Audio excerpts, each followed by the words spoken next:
सत्र 2024-25 में आपको किसी कारणवश यदि छात्रवृत्ति नहीं मिली है तो इसके लिए आवेदन जल्द ही शुरू होने हैं, जैसा कि हमने पिछली वीडियो में आपको इस संदर्भ में सूचित किया था। नमस्कार दोस्तों, आप सभी का स्वागत है आपके अपने यूट्यूब चैनल प्रयागराज एजुकेशन पर, जहां पर हम बात करने वाले हैं वित्तीय वर्ष 2024-25 में अनुसूचित जाति, अनुसूचित जनजाति, सामान्य, अन्य पिछड़ा वर्ग व अल्पसंख्यक वर्ग के वंचित छात्र छात्राओं को छात्रवृत्ति शुल्क प्रतिपूर्ति के भुगतान हेतु पोर्टल खोलने तथा बजट व्यवस्था किए जाने के प्रस्ताव के संबंध में विगत 26 सितंबर को कैबिनेट से मोहर लग चुकी है।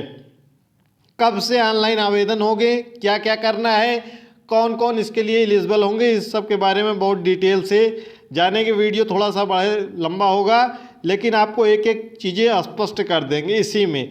साथ ही साथ अभी एक ज़िले से नोटिस भी जारी हुई है, उसके बारे में डिटेल से समझेंगे। पहला, यह जो पोर्टल खुलेगा, अभी पोर्टल नहीं खुला है।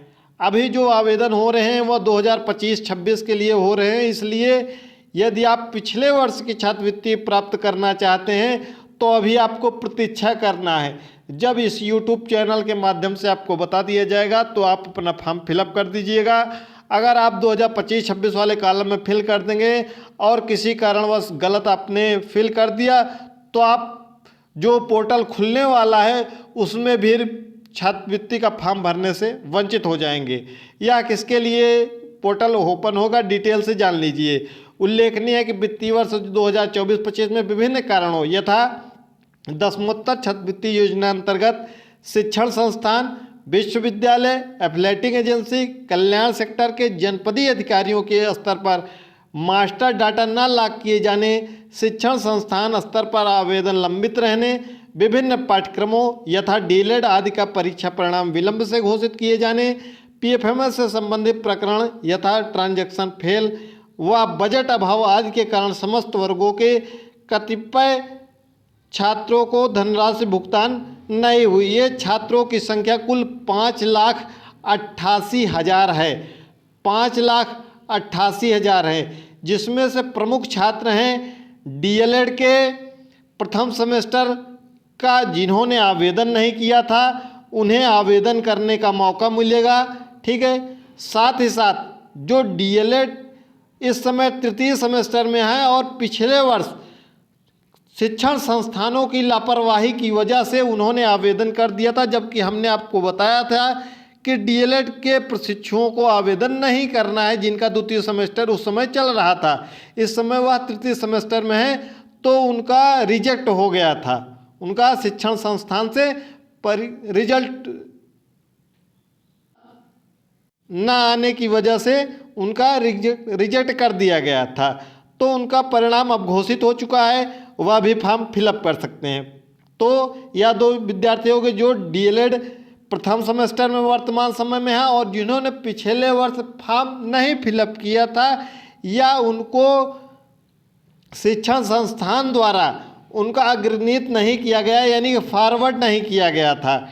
ठीक है। या किसी अन्य पाठ्यक्रम में थे और उनका फॉरवर्ड नहीं किया गया था, वह भी ध्यान देंगे, चाहे वह बीए, बीएससी, बीकॉम में हो, एमए, एमएससी, एमकॉम में हो, बीएड में हो, एलएलबी में हो, बीएलएलबी में हो, आईटीआई में हो, पॉलिटेक्निक में हो, या किसी भी पाठ्यक्रम में जो उच्च शिक्षा के अंतर्गत आता है, वह सभी को इसमें मिलेगा। अगर आपको छात्रवृत्ति नहीं मिला है, अगर आपको लिखा गया था कि आपका फंड खत्म हो गया था या बजट अभाव लिखा हुआ है इसमें, अगर पीएफएमएस के किसी कारणवश नहीं आया था तो यहाँ पर पीएफएमएस का भी वर्णन किया गया है। यदि मास्टर डाटा नहीं लॉक हुआ था तो यह भी निर्णय इसमें लिया गया है।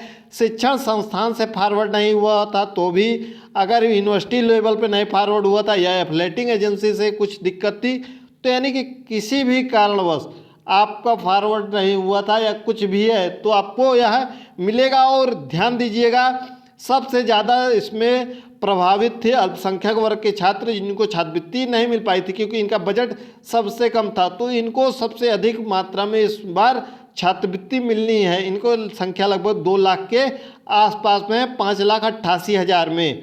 ठीक है। तो जितने भी स्पेशल केस हैं इनके लिए पोर्टल कब से खुलेगा इस वीडियो में डिटेल से जानेंगे। एक नोटिस जारी हुई है आजमगढ़ से, जो कि समाज कल्याण विभाग द्वारा, उसमें लिखा हुआ है, थोड़ा ध्यान से, अगर अच्छे से नहीं दिख रहा है तो आप सुन लीजिएगा बातों को, एक बार में नहीं समझ में आया तो 2 बार देख लीजिएगा। उत्तर प्रदेश सरकार द्वारा संचालित दसमोत्तर कक्षा 12 के ऊपर, ठीक है, कक्षा 12 के ऊपर सभी पाठ्यक्रम आते हैं तो आप जानते हैं, बार बार नाम लेने की आवश्यकता नहीं है।